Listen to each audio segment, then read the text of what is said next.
So welcome everyone to the Thursday meditation group. We're still exploring the series on living the truth. So I guess we're on number 15 or so in that series. And I'm calling this one Sensing into Boundless Compassion. And I'd like to get really practical here in terms of what I mean by that. I often get asked, if we're inherently compassionate, so if that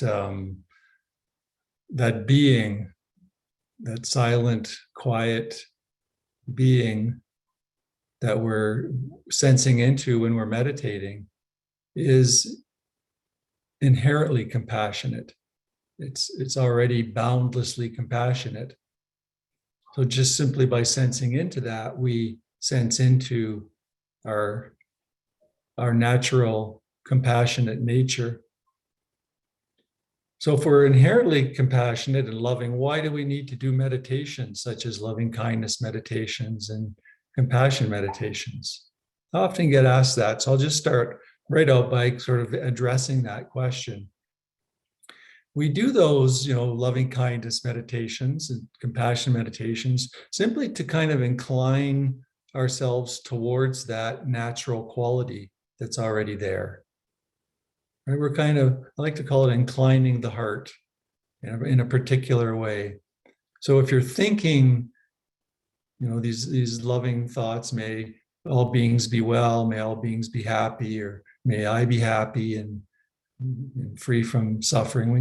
When you kind of put those phrases out, it really kind of brings you in line, in alignment with that natural capacity of compassion and loving kindness. So that's simply why we do it. It's not, and those are beautiful practices that can really, start momentum in terms of connecting us with that dimension of our being.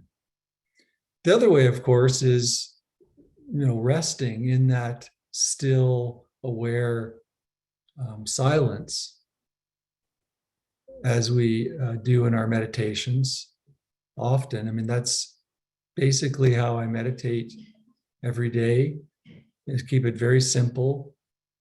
I simply rest in that still awareness that's always there. I don't have to look for it or create it in any way. Of course, the noise of the mind may be there, and there may be a lot of movement that's going on in the head. But below all that, there's always this still quietness that can be felt into, intuitively sensed. So that's basically what I do every morning, is just sit and keep it simple and dwell in that natural quality of being. Of course, as we said in the meditation, if the mind is just swirling around, that's just what the mind's doing. We just let that go. It's not like we're trying to stop it or get rid of it. Just noticing that that's part of what's happening within stillness. So we can engage in these various practices that either have us resting in that awareness, stillness, from which is where our inherent compassion also resides, or we can do practices where we kind of cultivate and incline our hearts towards that compassionate nature. One of my teachers told me that it's not really necessary to meditate once truth is realized, because there's no longer a need to investigate and to see. And so I took this and this teaching, and I stopped meditating. And what I found was that I would get pulled back from the noise of everyday life and the noise of the mind. I would get pulled back into forgetting my true nature, and all the the seeking and resisting activities of the egoic mind would activate if I wasn't meditating. So I slowly began to see that I still needed my daily meditations. I still needed that daily connection with being, with that other dimension of being. I needed that connection with spirit, you could say, I mean, whatever you want to call it, with God, with the Buddha nature. I needed that daily connection. And I began to see that the sort of the natural qualities of spirit would come to the fore during the day when I touched it in my morning meditation. It would be more likely to be the place from which I was moving in the world if I touched it in the morning. So, you know, some might say that, well, if that's the case, if there's a need for that morning meditation to connect in that way, then awakening isn't abiding. It's not permanent. And that's fine. That could be put that way. I don't know. Really, I don't know the answer to that. All I know is that meditation keeps me connected with beingness, and it keeps it open and free. And when I don't meditate, it forgets itself. Being or spirit forgets itself. And the human being called Stephen, with the ideas of separation and so on, becomes more activated and perhaps even dominant. So I came to the conclusion that this is a very essential part of the practice, regardless of where one is on the path to realizing the truth, is this daily practice. And I link it to a discussion around compassion, because I think part of what's happening is we're connecting, or I'm connecting with that inherent loving and compassionate nature that's always there, but is sometimes forgotten. So it's just this daily connection and daily reminder with that compassionate nature. And you know, perhaps I don't know if the teacher meant for this all to unfold in this way, but perhaps the stopping of the meditation was one of the biggest, was one of the most profound learnings, because I saw, you know, what kind of happened when I did it. I'll have to ask him if that was the intention or not. I haven't done that. So the daily meditation connects us with our inherent compassion. The other thing is engaging. There's practices that we can do during the day to engage with this. For example, if you're just doing some activity during the day, I don't know, waiting in a line, or you just find yourself with nothing to do. Did you ever have moments like that during the day where there's just nothing to do, nothing going on? You can simply connect to that silent, still, that quietness that we're referring to in the meditation. You can simply bring attention to your compassionate heart. And you can kind of look at that as perhaps dropping from your head into your heart for a few moments. That analogy I find really helpful. You know, Adyashanti talked about dropping from the surface noise of the waves on the surface of the ocean down into the ocean where the stillness is. Now that could be another metaphor that you might find helpful, but it's just this kind of dropping from the noise. That's often where the noise is, right? It's swirling around in here as thoughts, dropping down from that into the heart, to a place of stillness. And you're really, what's happening there is you're dropping into an energetic connection with everyone and everything around you in that moment. Instead of being so absorbed in what's the separate self is thinking, you're now dropping into this connection. You're sensing into this energetic connection with everyone and everything. So that's a lovely practice as well that we can engage in any time during the day. So just think of that if we remember, and it comes kind of with practice. The more you do it, the more you'll remember to do it. Is just dropping from the head into the heart. It can be just for a few moments.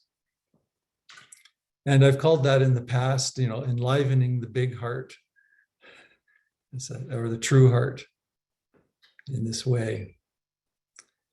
Another way to practice this is when you're interacting with people. As soon as you're about to meet someone, you can kind of drop into your heart space and then meet heart to heart, as opposed to brain to brain, or egoic self to egoic self. So we can come together in this heartfelt way and really feeling the connection. You can sense into the oneness of us all, the sameness of us all. So again, when you're approaching somebody, just feeling into that energetic connection when you first approach them. You look at them, and it's immediately there. If you open yourself to sensing into it, you can sense that connection immediately. It's a kind of intuitive sensing.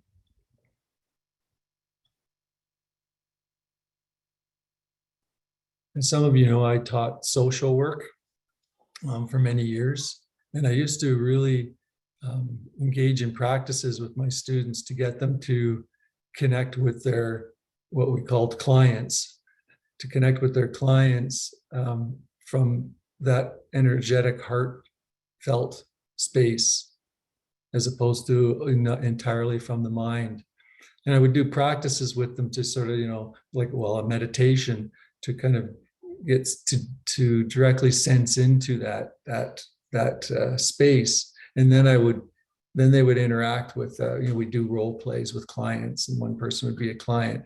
And what they reported was they had a completely different, the client experienced a completely different engagement with the person. They felt like they were heard, they were listened to at a much deeper level than when it was just, words being received at, at an intellectual level. So this is a very powerful place to be with people. And we do that here in our meditation group as well. When we interact, I see it as people are engaging with one another, that heartfelt connection is where people are connecting. And something else that you might notice when you do this is that there may be, and there often is, a moment when that connection is severed. And it can be quite startling. And there, when you're tuned into and sensing into that connection, that it gets severed. If you speak anything untrue or partially true, or perhaps harsh or even harmful. So anything that puts up that wall of separation between us, you'll feel it. It's almost like we've cut an energetic wire that connects us all. Because really, if the teaching of true nature is we are all one energetically, and that truth is only not recognized or severed when we retreat into behind the wall of our sense of a separate self.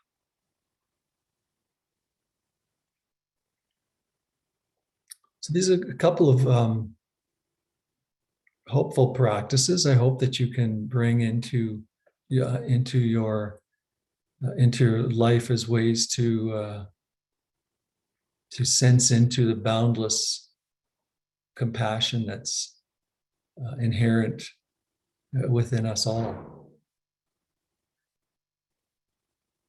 I'm going to play a short clip by Jack Kornfield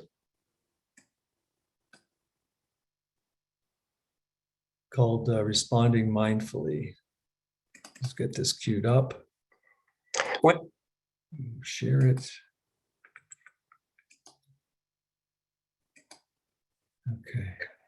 Wisdom also has a responsive quality to it. And when you learn in the Sanskrit or Pali the word for mindfulness, which I've been calling loving awareness tonight, sati sampajanya, one part is the loving attention or loving awareness that we bring to see the way things are. The second part, sampajanya, in this compound word means a wise response. So we tend to think about wisdom or even mindfulness as some kind of passive thing. Okay, I'm going to sit here and become mindful, and then everything will take care of itself. It doesn't.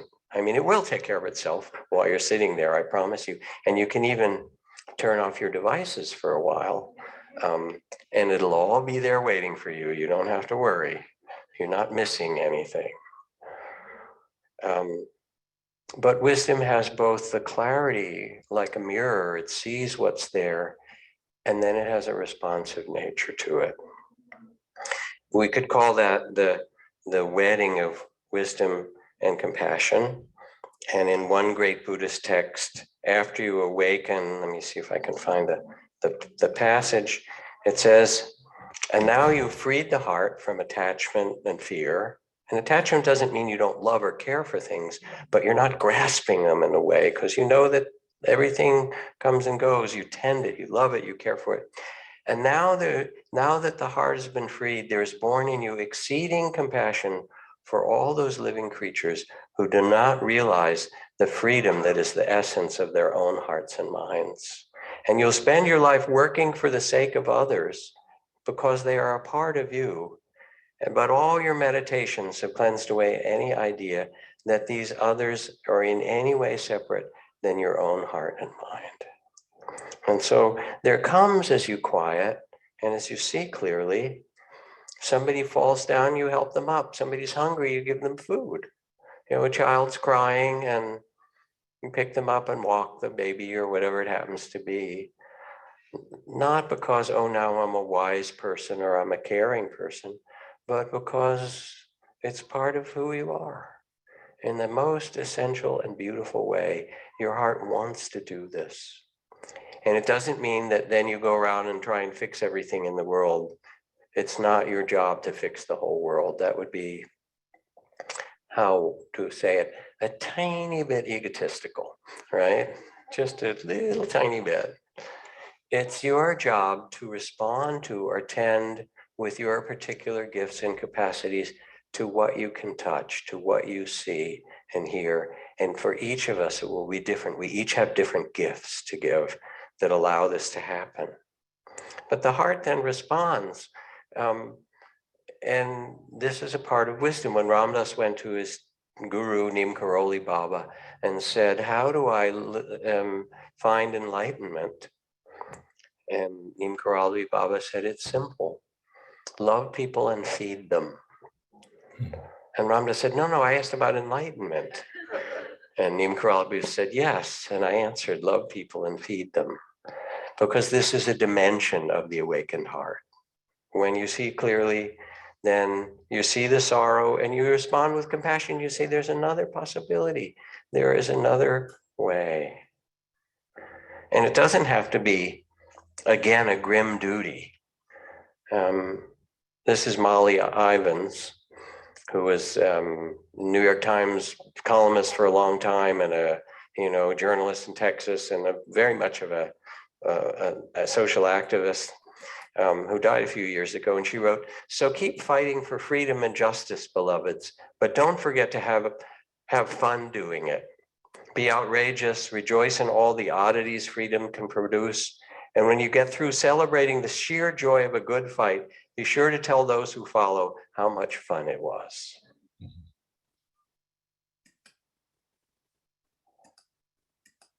Yeah. Yeah, I just thought I'd share that piece by Jack Kornfield. It kind of takes us to the other big question that I get, or common question, I should say, is, you know, what once we've touched into and we dwell in that place of inherent compassion and loving kindness, does that mean we're, you know, we just sort of sit around and do nothing and people take advantage of us, and you know, we don't stick up for ourselves, or, you know, we accept everything, you know, without any response? And he's really talking about, you know, how this is so much connected to wisdom as well.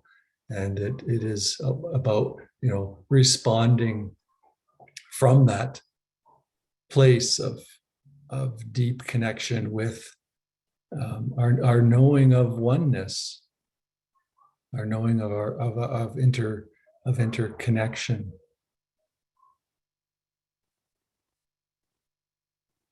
Yeah.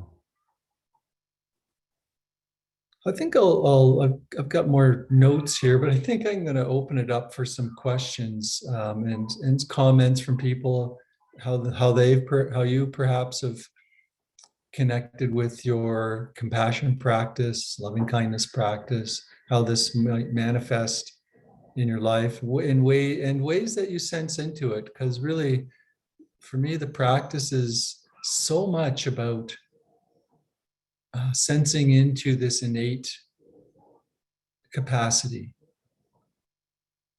that's often overlooked. It's really, we sense into this innate capacity, and we really bring online a whole new way of seeing ourselves, the world, other beings, and how we respond from this place, you know, rather than reacting from that sense of a separate self and always seeking and protecting and fearing and so on. So I'd be curious just to hear others' comments on this aspect of the practice.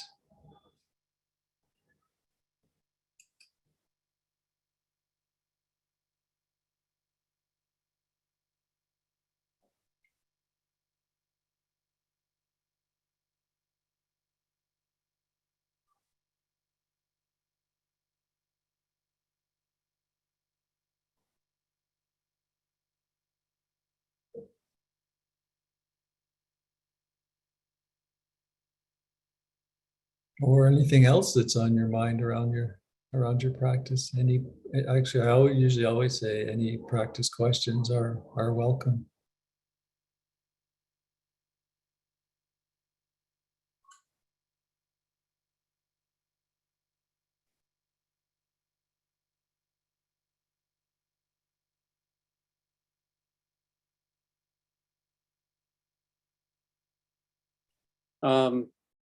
Thank you. Firstly, just a very practical question.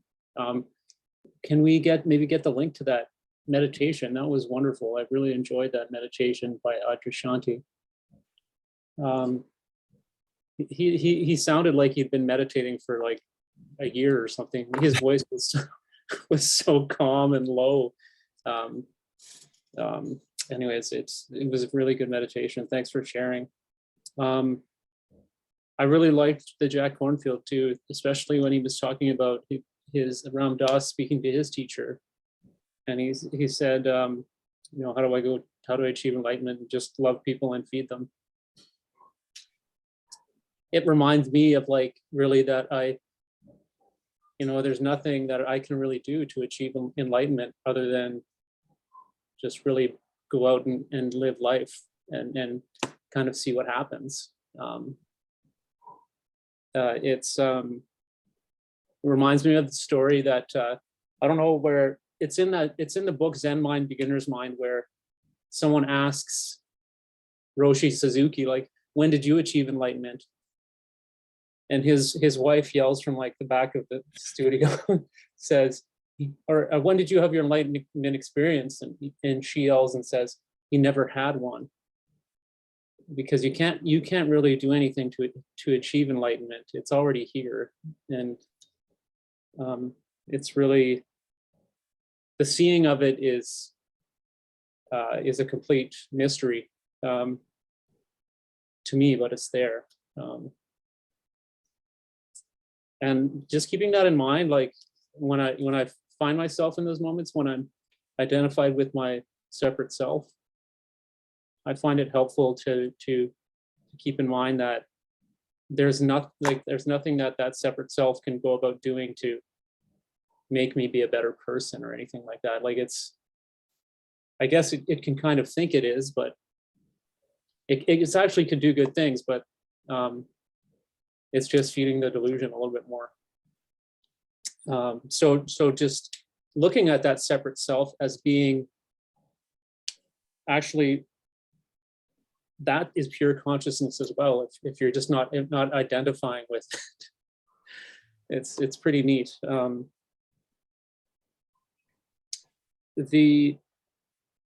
a practical note, I think one thing I found helpful with feeling compassion for people, especially interacting with people that in difficult times or difficult people, is asking myself in those moments when I'm feeling really like this is happening to me, this person's like attacking me, just to remind myself, and I'll say like, okay, well, actually, what does this person need from me in this moment? And it kind of like, it just, for me, it makes like a real shift away from, okay, this is something happening to me, to like, oh, well, what's really going on here? This person is going through a struggle, and this isn't their fault. How can I support them in that? It kind of, that line has helped me a lot to kind of, in those moments, it's like flicking a switch, and I'm able to feel compassion for the people.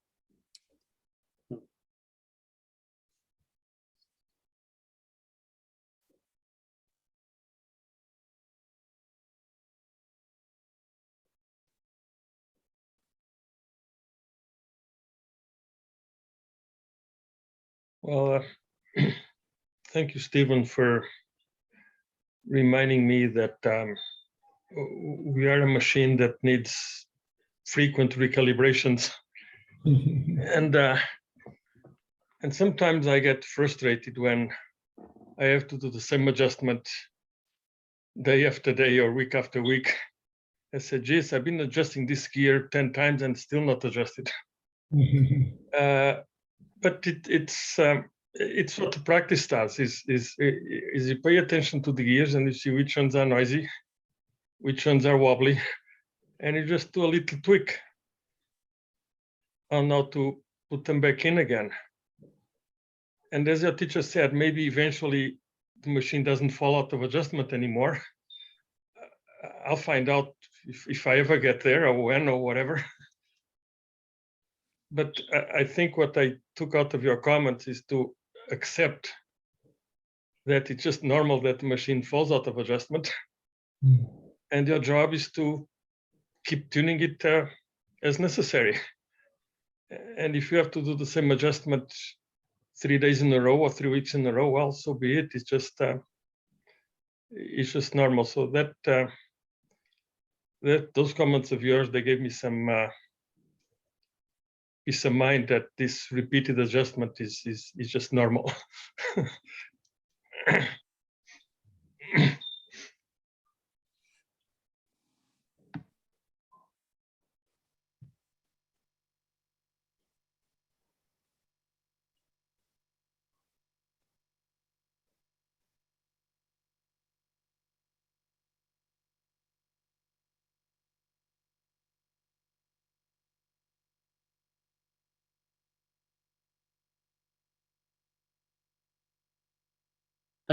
Just another comment too. I just reminded, I guess, talking about those little self adjustments. it's interesting. It's kind of the compassion that you show for yourself and the compassion you show for others. It's almost like a symbiotic relationship. You know, you show compassion for others, the more you're able to, and it's something that ultimately is, you know, totally not something that we control, but going through or going and showing compassion for others, if we're able to do that more, the more we're able to show compassion for ourselves, we feel it for ourselves, and the more we feel for ourselves, the more we feel for others. So it's like this positive feedback loop that just, I think, creates compassion. So I think it's that's been my experience anyways, but and I think it's really important to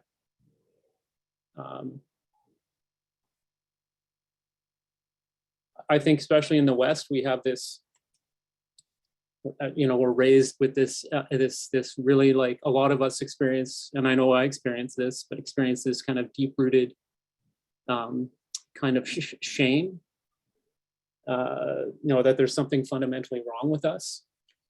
And I think maybe that might come from maybe like the Catholic Church or something, like we're all sinful human beings. And I think the self-compassion and the rain rain practice from Tara Brach is one good example. I found when I'm feeling that shame, to use that rain practice is very, very powerful to kind of cut through that and not feel that sense like there's fundamentally something wrong with me. And like I was telling Om last week, like, you're like a cup that the more you show compassion for yourself, the more it the cup overflows, and you can show compassion for others. So, and I've been watching a lot of things by Sharon Salzberg lately, and she's always saying this term, like, I want to lower the bar, lower the bar here. And I took part of that I took away from is lowering the bar for ourselves, like not having, you know, to be kind of kind and easy to ourselves. And I think the more you can do that, like, we always think we have to be hard on ourselves so we can actually be good people. But I've found it's actually the opposite. The easier that I am on myself, the kinder I am, the more I can do good things for others. So.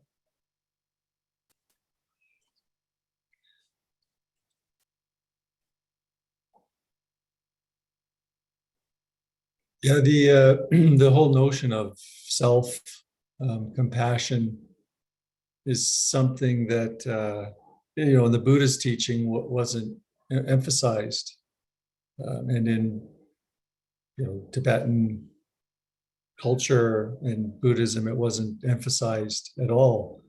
It was always, you know, the Bodhisattva path was, you know, serving others, compassion for all human beings and everything.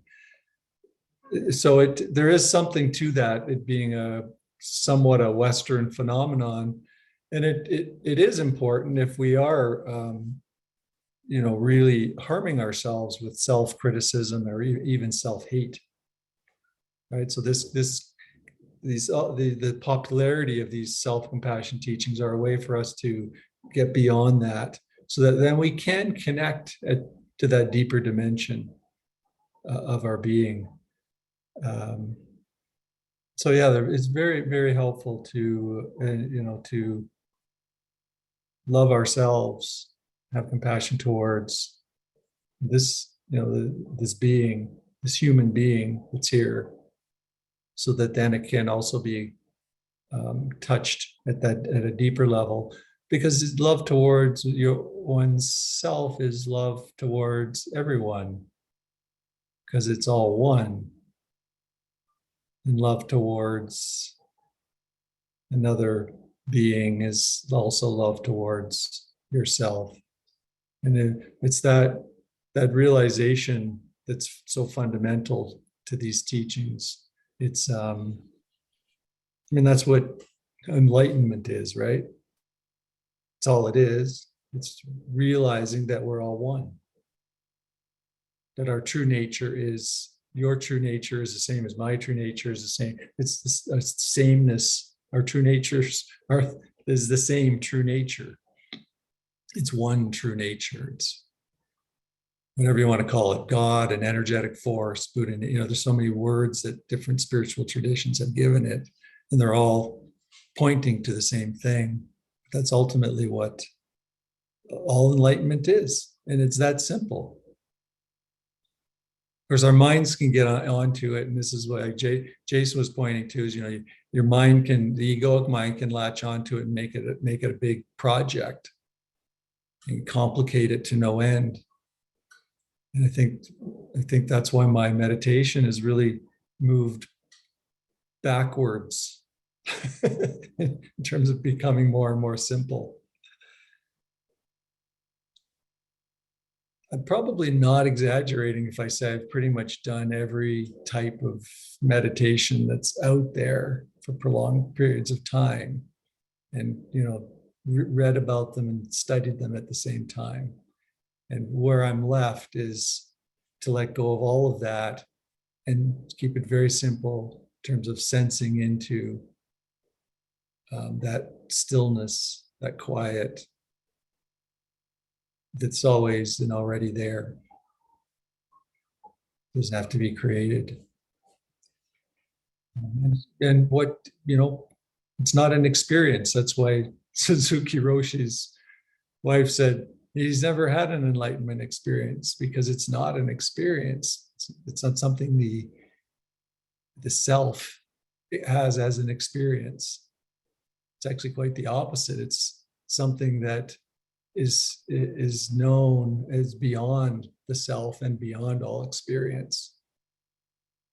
That's really, she was actually pointing to quite a deep teaching when she said he's never had an enlightenment and experience. She didn't say he's not enlightened or he hasn't realized the truth. She just said he hasn't had an enlightenment experience. Yeah. So just keeping it simple. That's another, I guess, Manuel pointed out we are continually touching into it. And is perhaps one message I'd like to leave you with, and the other would be to keep it simple, not to complicate it. So you really don't need to read a lot of books. I don't know how many are Dharma book collectors. How many of you just can't get enough of whatever it is, whether it's a Dharma or whatever spiritual project you might be on. You just this one last book. If I just read this one last book by I got to have every book that this author, and you just this massive collections. You really let it go. I gave all my Dharma books away at one point. Now I've got another collection because I do Dharma talks. I wonder what that person said about this. So that's my excuse. So I do. I gave them all away, and luckily I didn't give away the shelves. I just put ornaments on them and stuff. But now the ornaments are slowly getting pushed off the shelf as I'm buying more books. But I had a teacher that actually said, for every hour that you read, you should meditate for an hour.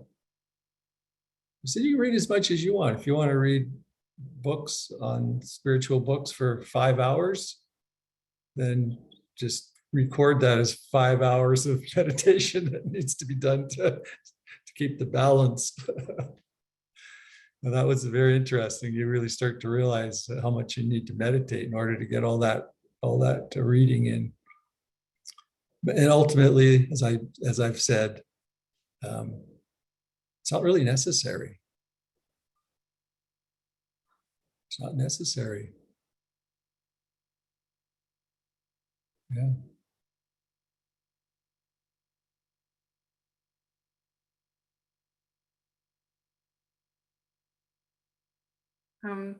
So so what I'm sort of personally hearing, Stephen, is quite a sort of stripped down, simple message. You know, sensing into boundless compassion is simple and uncomplicated, and yet I think it's probably fair to say that we all get complicated at times, and you know, for example, you know, we get triggered, or you know, we get into complicated situations where just simply dropping into our inherent, you know, boundless self-compassion and compassion for others, it just doesn't happen in the moment. And that's you know, I feel like the message you gave of, you know, we need constant return to that sort of peaceful, you know, sensing in state, because we're constantly being drawn out into these complications and the egoic mind and the conditioning. And so while this is simple, it sure ain't easy. That's kind of what I'm feeling like. Because if it were easy, I'd be doing it with that much effort. So it's a good message. It's there, and I'm encouraged to hear that even you need to return through meditation. Yeah, keeping it simple is tremendously difficult for a human being, because we're very much inclined towards wanting more complexity, more ideas, more theory. And that's that. So it's letting go of that very strong impulse. And you know, to the egoic mind, and to the egoic mind, it can't be that simple. Like, so if you're listening to what I'm saying from the egoic mind, you're likely saying, yeah, it's easy to say, but it's not really that simple. I need to read all these books. I need to really get it down, you know, what it's actually all about. But if you're speaking to your essential nature or the source, it couldn't be simple. Yeah, it's simple. There's nothing complicated about it. It's your natural state. So so in a way, that one of the challenges is to let go of the impulse to complicate when you see it arising.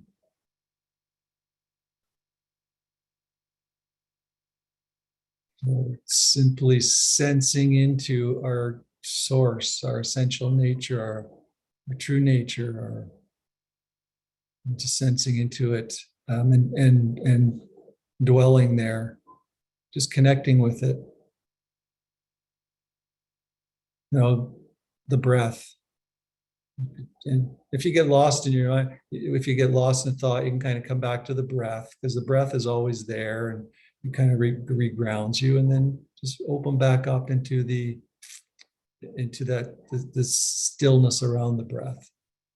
It's the stillness within which the breath is occurring, without you doing anything. The breath is occurring. Without you doing anything, stillness is there and can be sensed into, intuitively felt. That practice that, you know, we're breathing up the back of the spine to the top of the head and then back down to the base of the spine, part of that is opening up the energetic channels, what they would in Hinduism call the chakras. Right, those were the energy that's, or what in acupuncture, you're also affecting those energetic pathways. So part of it is sensing into that. I mean, that's what that practice was beginning with, is feeling that energetic flow and then really intuitively sensing into it. So that's another way to kind of look at it. And there's a lot to the practices, practices around yoga and so on that open up the energetic pathways and the flow of energy. So it's another way to, another practice that you could engage in is those energetic, somatic kinds of practices. So I'm already complicating it, right? I just contradicted myself by giving you more complications. But at least they're practices, right? So I guess if we complicate it at that level, it's probably less of a cul-de-sac for us. But you notice Joe, when he did that, he opened that, and then he said, yeah, just let it go now and let everything just be as it is, so that it's a meditation of non-interference or non-technique, which in Zen they call non-meditation, just allowing everything to be as it is.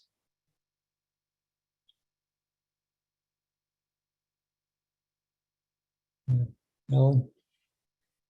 Just following up on what you're talking about on energy flows and chakras, I've been sort of reflecting on this evening. To me, there's two kind of key messages coming out. One is focus on stillness, awareness, true nature. And then that point of dropping from the head into the heart space. And I must admit that I think I've tended to interpret that statement as stay out of sort of the intellectual and conceptual and move more into sort of feeling non-conceptual. But I was playing a bit today with more, and so I think a lot of my meditation practice, I feel like I'm still kind of in the mind or the head space, that like physically in the body.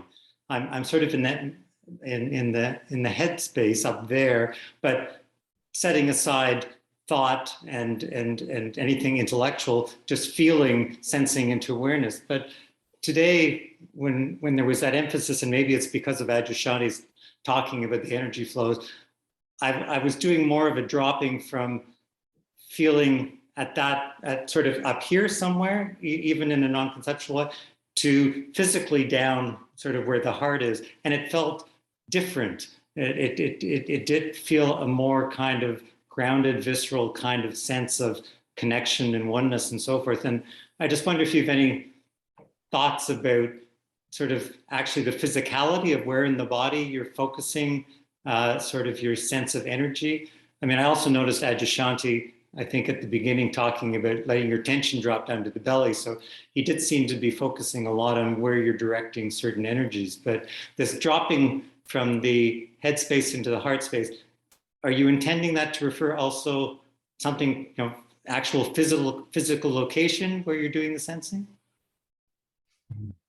Yeah, good question. Yeah, it is actual a physical location. So when they say heart space, it's very much the physical location of that, of where the energy that's residing there.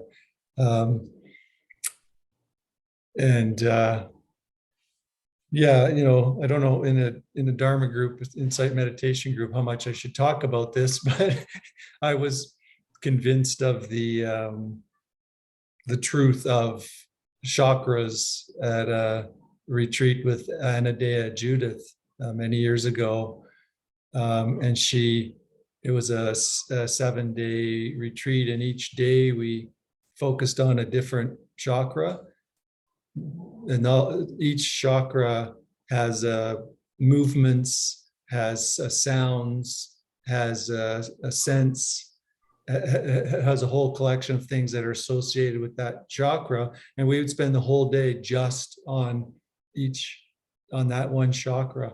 And you could, I could definitely feel that part of the body was vibrating at a completely different level than the other parts of the body. So perhaps when we were doing the heart chakra, the heart was like wide open just from one day of just doing yoga poses that are heart opening and, sounds and so on. So it really tuned me into kind of the energetic aspects of the practice much more than perhaps other teachers, because I had that direct experience with it. And I think Aja has that connection as well. His wife, Mukti, is also, very much an energetic practitioner. And you could see once they started a relationship that he started becoming more and more aware of the energetic aspects of his practice, which was really cool to see, just how they influenced each other, just because they came at it from different ways. So yeah, so for me, and I think for Aja as well, it's a physical, it's the heart chakra, you could say, the location where we're focusing our energy. And I've even said, you can even feel it as the chest cavity opening to the world in a physical, in that kind of image of opening, or rays of light radiating, very, those are, I guess, images that I found helpful in the past to connect with the heart chakra. And you can look up heart opening yoga poses, and there's quite a number of, most of them are back bend related. Where you're where you're bending backwards and opening the chest area. Yeah, that's a good question. I hope I didn't complicate things too much with my answer, but no, that was very helpful. That's given me a lot more to investigate. I think that's got a lot of promise. Thanks.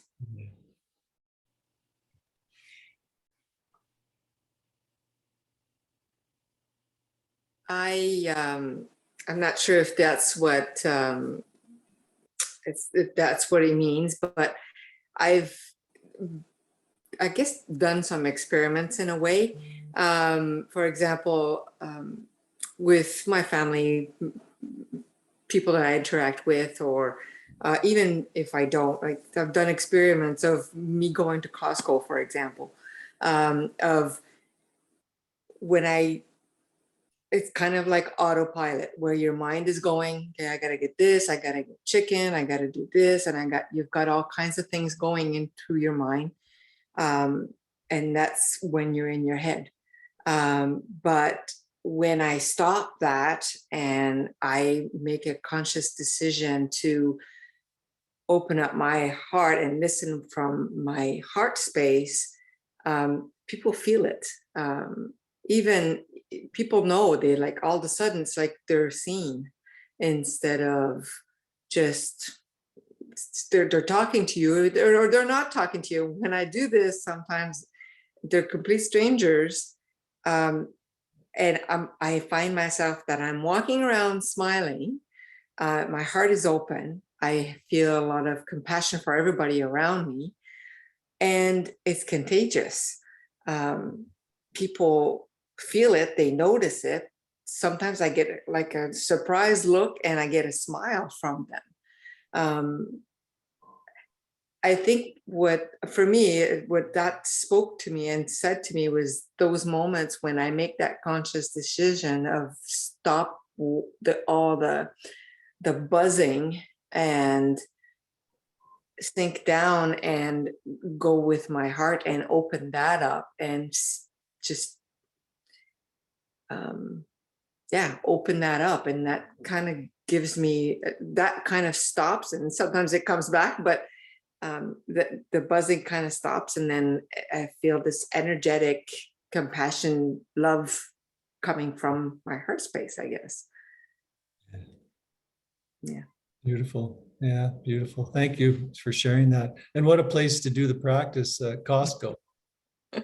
Yeah. It's a wonderful place to do that kind of practice, because Costco is very egoic mind activating, right? In so many different ways. So many different ways. Yeah. So Costco could be the reminder to do that practice. Yeah. So thank you everyone for coming, and welcome to Sonia to the group. I'm glad you could make it, and to a couple, Monty and Jadzia, that are back after some time being away. It's been great to see you and to have you back, and yeah, great to see everyone. So take care. And next week I won't be facilitating the group. Iwana will be facilitating, but as I said at the beginning, I've got a wonderful guided meditation by Christina Feldman and a talk by her that's on intention, which is she's got a really interesting spin on it, and a very recent talk. And so yeah, I was quite captivated by it. So I thought I'd share it with you as well.